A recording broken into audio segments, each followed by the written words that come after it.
राधे राधे दोस्तों। आज के दिन हम आपको सुनाने वाले हैं श्रीमती राधा रानी के जन्म से जुड़ी विभिन्न रोचक कहानियाँ। तो चलिए बिना किसी देरी के जानते हैं कि किस तरह से हुआ था राधा रानी का जन्म। दोस्तों, राधा रानी के जन्म से जुड़ी पहली कहानी ये है कि मथुरा जिले के गोकुल महावन कस्बे के निकट रावल गांव में वृषभानु एवं कीर्तिदा की पुत्री के रूप में राधा रानी ने जन्म लिया, जो कि हम सब जानते हैं। राधा रानी के जन्म के बारे में कहा जाता है कि उन्होंने माता के गर्भ से जन्म नहीं लिया था। उनकी माता ने अपने गर्भ में वायु को धारण कर रखा था। उसने योग माया की प्रेरणा से वायु को ही जन्म दिया था, परंतु वहाँ स्वेच्छा से श्री राधा प्रकट हो गई। श्री राधा रानी जी कालिंदजा कुलवर्ती निकुंज प्रदेश के एक सुंदर मंदिर में अवतीर्ण हुई थी। उस समय भाद्रपद का महीना था, शुक्ल पक्ष अष्टमी तिथि थी, अनुराधा नक्षत्र था, मध्याह्न काल 12 बजे और सोमवार का दिन था। उस समय राधा जी के जन्म पर नदियों तक का जल पवित्र हो गया था। संपूर्ण दिशाएं प्रसन्न एवं निर्मल हो उठी थी और उनके जन्म के साथ ही इस दिन को राधा अष्टमी के रूप में मनाया जाने लगा। दोस्तों, राधा रानी के जन्म में श्री वृषभानु जी और कीर्तिदा इतने प्रसन्न थे कि उन्होंने बहुत सुंदर उत्सव मनाया। अपनी पुत्री के कल्याण की कामना से आनंददायिनी 2 लाख उत्तम गौएं उन्होंने ब्राह्मणों को दान में भी दी थी। राधा रानी के जन्म से जुड़ी दूसरी कहानी ये भी है कि महाराज वृषभानु और उनकी पत्नी कीर्तिदा ने अपने पिछले जन्म में भगवान ब्रह्मा से वरदान मांगा था कि अगले जन्म में उन्हें माता लक्ष्मी एक बेटी के रूप में प्राप्त हो। तब भगवान ब्रह्मा ने उन्हें यह वरदान दिया। एक दिन जब वृषभानु जी एक सरोवर के पास से गुजर रहे थे, तब उन्हें एक बालिका कमल के फूल पर तैरती हुई मिली, जिसे उन्होंने पुत्री के रूप में अपना लिया। राधा रानी जी श्री कृष्ण से 11 माह बड़ी थी, लेकिन श्री वृषभानु जी और कीर्तिदा को जब ये पता चला कि श्री किशोरी जी ने अपने प्राकट्य से ही अपनी आंखें नहीं खोली हैं, तो वो इस बात से बड़ा दुखी हुए। कुछ समय पश्चात जब नंद महाराज की पत्नी यशोदा जी गोकुल से अपने लाडले श्री कृष्ण के साथ वृषभानु जी के घर आती हैं, तब वृषभानु जी और कीर्तिदा उनका स्वागत करते हैं।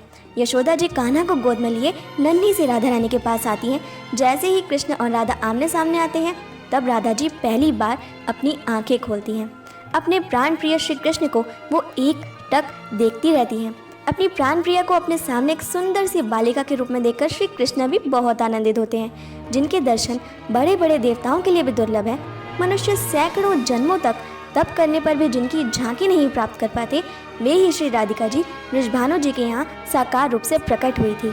राधा जी के जन्म से जुड़ी एक कहानी और जानने को मिलती है। वो ये है कि एक बार सूर्यदेव ने राधा रानी को अपनी पुत्री के रूप में प्राप्त करने के लिए घोर तपस्या की। तब कृष्ण उनसे प्रसन्न होते हैं और राधा रानी को पुत्री रूप में प्राप्त करने के लिए उन्हें वरदान दे देते हैं। द्वापर युग में व्रज के रावल गांव में एक बड़े ही महान व्यक्ति थे, जिनका नाम था महाभानु, और उनके कई पुत्र थे, जिनमें वृषभानु उनके 5वें पुत्र थे। वे सूर्यदेव का ही अवतार थे। बाद में वृषभानु के विवाह कीर्तिदा से हुआ। विवाह के कई वर्ष बीत जाने पर भी उन्हें कोई संतान नहीं हुई। फिर एक बार किसी ने कहा कि कात्यायनी देवी की पूजा करो, वो तुम्हें अवश्य ही संतान प्राप्ति करवा देंगी। तो फिर उन्होंने यमुना के किनारे कात्यायनी देवी की पूजा की। तब उन्हें कात्यायनी देवी की आवाज़ सुनाई दी। कात्यायनी देवी कहती हैं कि हरि नाम के बिना तो कुछ प्राप्त नहीं होता, इसलिए तुम प्रमाणिक रूप से पहले हरि नाम ग्रहण करो।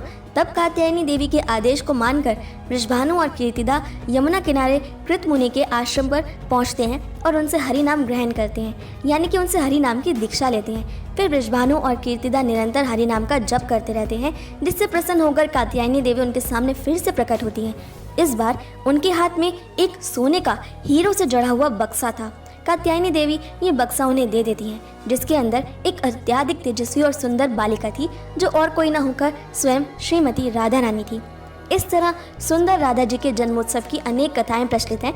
कहा जाता है कि किशोरी जी के यशगान करने से उस व्यक्ति पर भगवान श्री कृष्ण की साक्षात कृपा होती है, और जो इनके प्रेम में डूबा रहता है वो सदैव ही निकुंजवास का अधिकारी बन जाता है। उसे गोलोक वृंदावन धाम की प्राप्ति अवश्य होती है। आपका क्या मानना है इस मुद्दे पर, हमें कमेंट सेक्शन में ज़रूर बताएं।